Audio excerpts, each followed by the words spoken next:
Hey, good morning, everyone. It's Friday, and so I thought I'd go ahead and just post something that's a little bit more fun, just a little activity you can do. I'll try and keep this video short, educational, and then keep it moving. So, the picture on the screen that you're looking at right now is a photo of the Milky Way galaxy, the galaxy that we happen to reside in, as viewed from some remote part of the Earth. Now, back before we started the development of electricity, which is what we're talking about right now, the night sky was really, really dark. And so this was actually a pretty common view no matter where you were on Earth. Unfortunately, for us who live in big cities, when we look up at the night sky, this is all we see. It's completely dark. Maybe we can see a couple of stars here and there, but it's nothing like that striking purple view of the Milky Way. And so the reason for this is because of something known as light pollution. If you've ever entered a dark room and then turned on the lights really quickly and everything gets really blinding, that's basically what happens when we have a bunch of lights from a city that reflect off the ground and then bounce back up into space. It essentially blinds us from being able to see any of the faint light from the distance.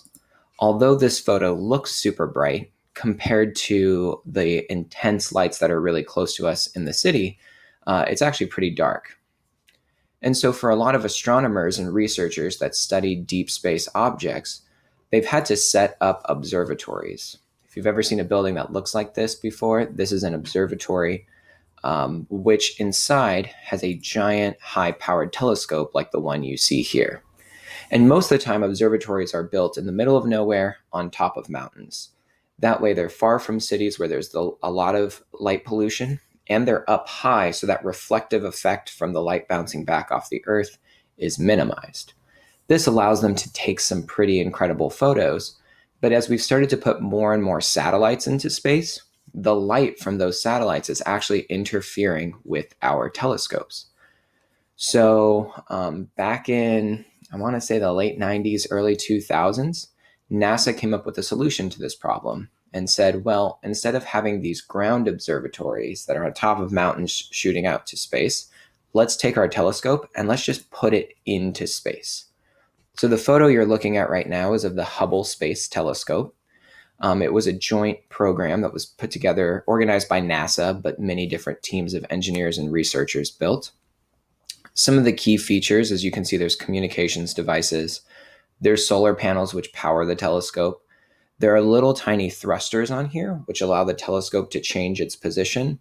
And then there's this big giant flap on the front, which is just like the shutter of a camera. And so when it's closed, it doesn't let any light in, but when it's opened, it lets light in. And so the Hubble Space Telescope has taken many of the incredible images that we're used to seeing of space because it was able to shoot past all of the light pollution that comes from the surface of the Earth. And so NASA has put out this tool now that's kind of fun, where you can see what the Hubble Space Telescope was looking at on your birthday during one of the years that it was active. So for old folks like me, who was born before the Hubble telescope was put into space, obviously it wasn't taking any photos the year I was born.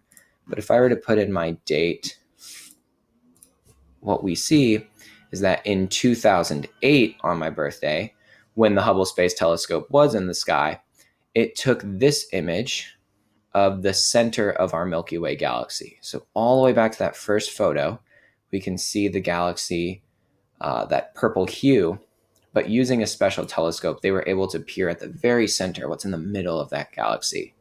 And so you can see huge stars and complex structures where new stars are being born. So a lot of this, it looks milky, which is why they got its name.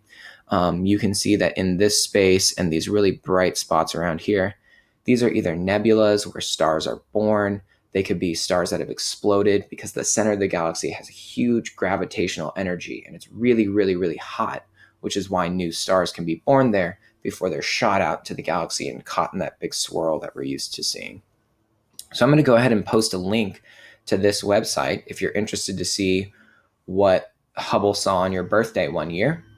If you do this, feel free to copy the image and paste it below and share with the rest of our class just exactly what the telescope was looking at on your birthday. I'll see you guys next week. Bye-bye.